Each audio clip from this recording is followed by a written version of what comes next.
सात संगत जी, प्यार से कहना जी, धन निरंकार जी। सात संगत जी, आज के युग में जहाँ विज्ञान ने काफ़ी तरक्की कर ली है, वहीं दूसरी तरफ मनुष्य सात संगत जी पतन की ओर इतना अग्रसर हो रहा है। आखिर क्या कारण? सात संगत जी, शायद उसके पास सही दिशा नहीं है। अब सात संगत जी, प्रश्न यह पैदा होता है कि सही दिशा मिलेगी कहाँ से? सही दिशा और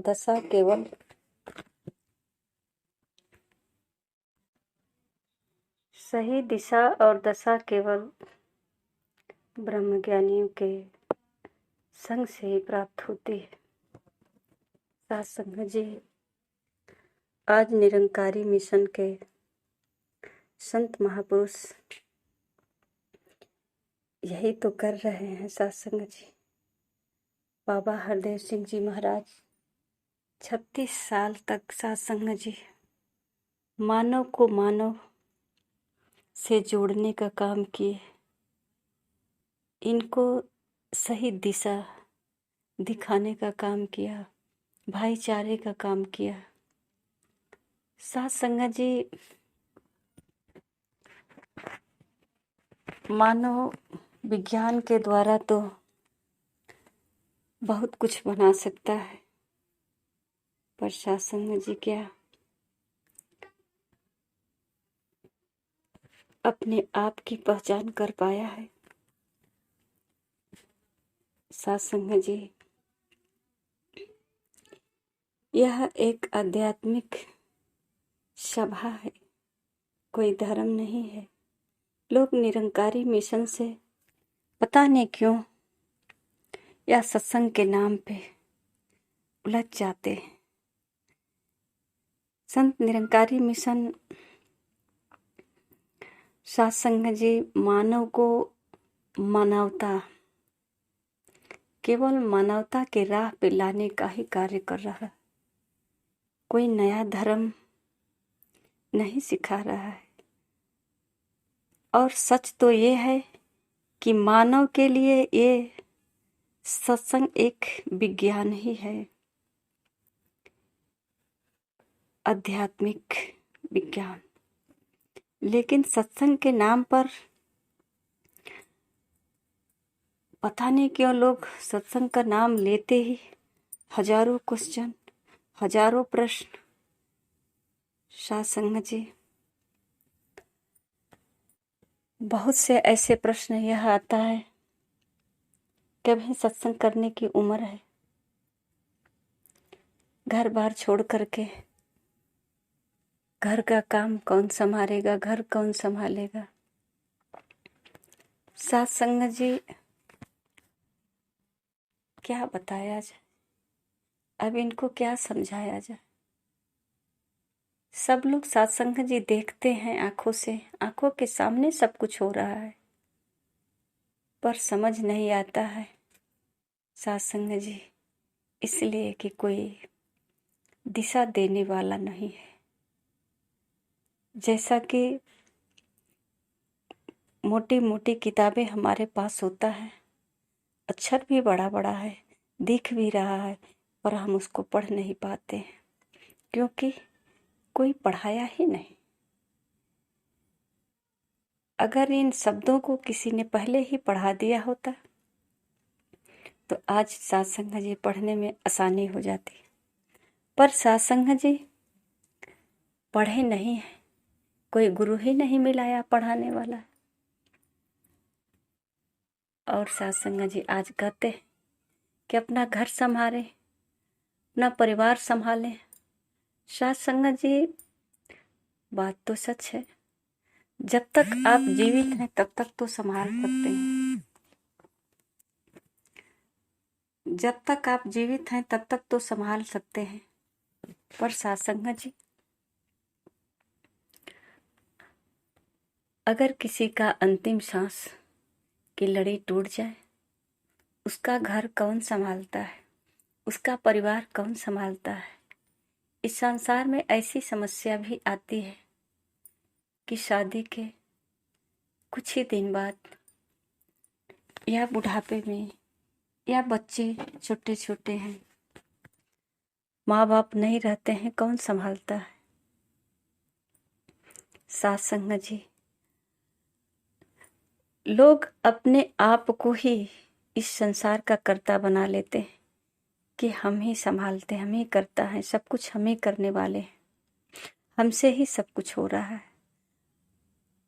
आपसे सब कुछ हो रहा है क्योंकि आप माध्यम हैं, आप एक साधन हैं। जैसे दाल को अगर पतीले से थाली में निकालना है तो साथ संगत जी हाथ से नहीं निकाला जाएगा। उसके लिए एक कलछा लेते हैं ताकि दाल जल रही है, हाथ न जल जाए, उससे बचाव के लिए। साथ संगत जी, रोटी पकाना है तो हम एक तावे का सहारा लेते हैं। पानी गर्म करना होता है तो हम एक पात्र का सहारा लेते हैं।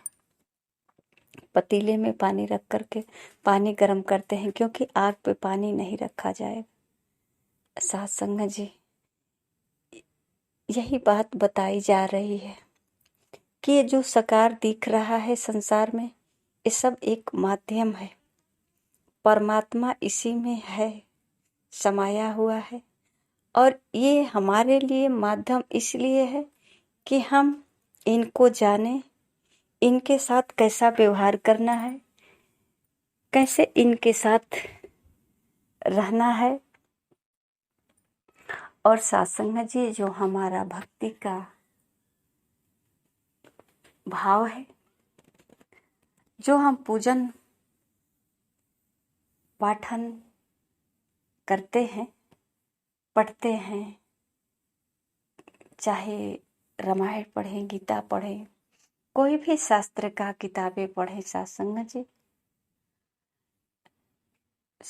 जी, यहाँ तक हम पढ़ते हैं कि इसको पढ़ना हमारे लिए लाभदायक होगा। ऐसा क्या लिखा है शास्त्र में जो हम पढ़ेंगे तो हमारे लिए लाभदायक होगा। सत्संग जी, इस शास्त्र में हमारे लिए कुछ दिशा निर्देश दिया गया है। अगर जो गुरु के चरणों में नहीं आएगा तो शायद कुछ इस किताबों के, इस शास्त्रों के माध्यम से जानकारी प्राप्त कर ले, पर सत्संग जी नहीं हो पाएगा। केवल एक कहानी की तरह रट सकते हैं, पढ़ सकते हैं और पढ़ करके ही सोचेंगे कि यही हमारी भक्ति है। और यही भ्रम में दुनिया अटक गई कि हम तो सुबह शाम पढ़ते हैं रामायण, पर रामायण का एक भी शब्द याद नहीं, वो जीवन में नहीं।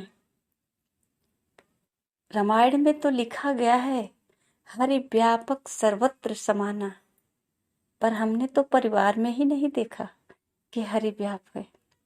हमारे परिवार में हरि है, न पत्नी को पति में दिखा, न पति को पत्नी में दिखा, न बहू को सास ससुर में दिखा, न देवर देवरानी में दिखा, और न ससुर को सास को बहू में दिखा। सत्संग जी, जो हमें प्रिय लगा, कुछ समय के लिए लगा हो, वही भगवान है। चाहे पति कुछ समय के लिए भगवान हो, पत्नी कुछ समय के लिए भगवान हो, या दोस्त मित्र सगे संबंधी कुछ समय के लिए भगवान लगे, फिर वही बात बैर। सत्संग जी, ये भ्रम, ये कारण सिर्फ अज्ञानता के लिए है।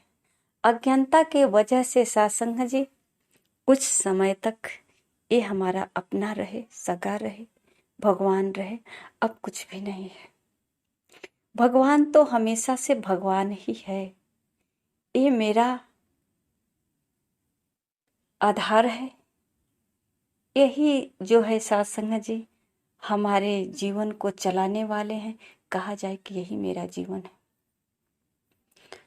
और जो कह रहे हैं मैं, यही है साथ संगत जी। पर यहाँ भाव बदल जाता है। यहाँ भाव जो है बदल जाने के कारण सारी समस्या हम अपने आप को जैसे दुख में बदल लेते हैं। जो भी करते हैं इसको हम, ये हमारे लिए एक दुख का कारण बन जाता है, क्योंकि हमारा करना ही उचित नहीं होता है। हम करते तो हैं उचित, पर किसी और को अच्छा नहीं लगता और किसी और का हमें अच्छा नहीं लगता। साथ संगत जी, बस इस बात की जानकारी हो जाए कि संसार में जो कुछ भी हो रहा है ये परमात्मा की इच्छा से हो रहा है। परमात्मा सब जगह है, सब में है। इसीलिए साथ संगत जी भाईचारे की बात कही जाती है। जब तक ब्रह्म की साक्षात्कार नहीं होगा, ये परमात्मा की कड़कड़ में सिर्फ कहते रह जाएंगे, इनका एहसास नहीं होगा, तो साथ संगत जी फिर मिलवर्तन कहाँ से होगा, फिर प्रेम कहाँ से होगा। कौन सा प्रेम का तार लाएंगे जो दोनों तरफ से कनेक्शन होगा। साथ संगत जी, ये प्रेम सिर्फ जिस तरह हम जान जाते हैं कि ये मेरे अपने हैं, तो प्रेम करना नहीं पड़ता, ये हमारे अपने हैं, ऐसा दिल में एक भाव आ जाता है।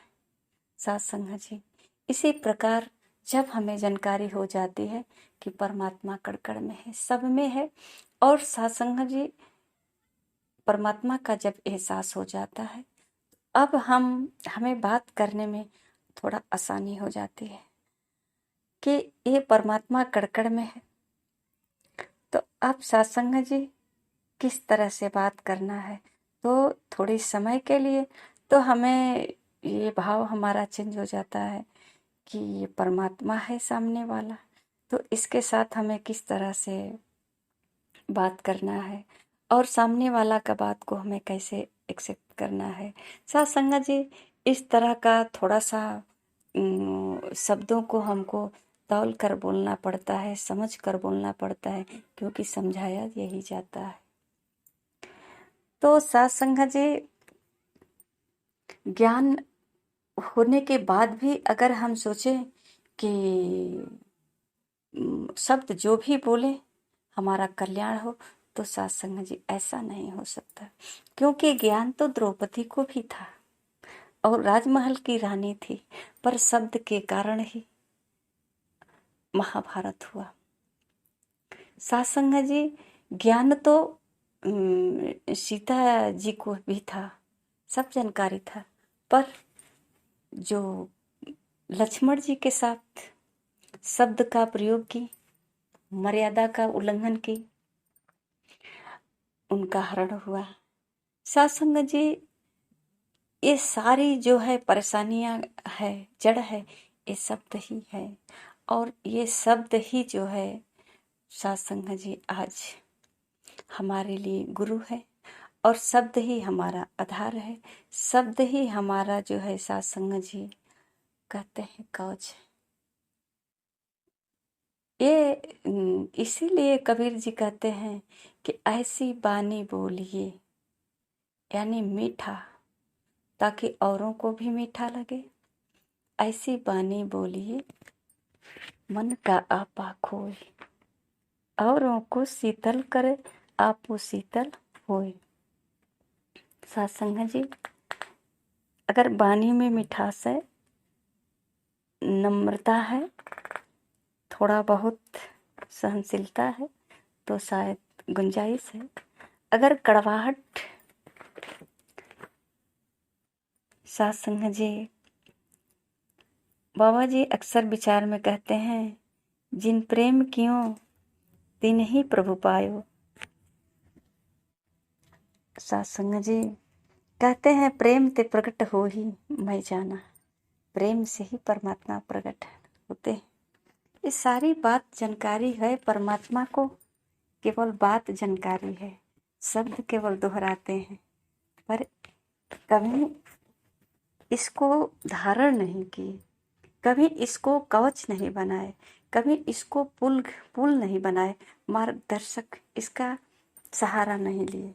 तो सासंग जी जैसे दवा खा करके, चाहे दवा जैसा भी हो, कड़वा हो, सहारा लेते हैं, तब पता चलता है कि दवा ठीक है, क्योंकि हमारे शरीर में जो परेशानियां थी वो ठीक हो गया। तो आइए सासंग जी, हम सतगुरु के चरणों में समर्पण होकर के एक बार सतगुरु से जानकारी प्राप्त कर ले। मैं कौन हूँ, परमात्मा कहाँ है, करता क्या है, कैसा है, कैसे मिलेगा, कैसे प्राप्त होगा। सासंग जी प्यार से कहना। धन्य निरंकार जी।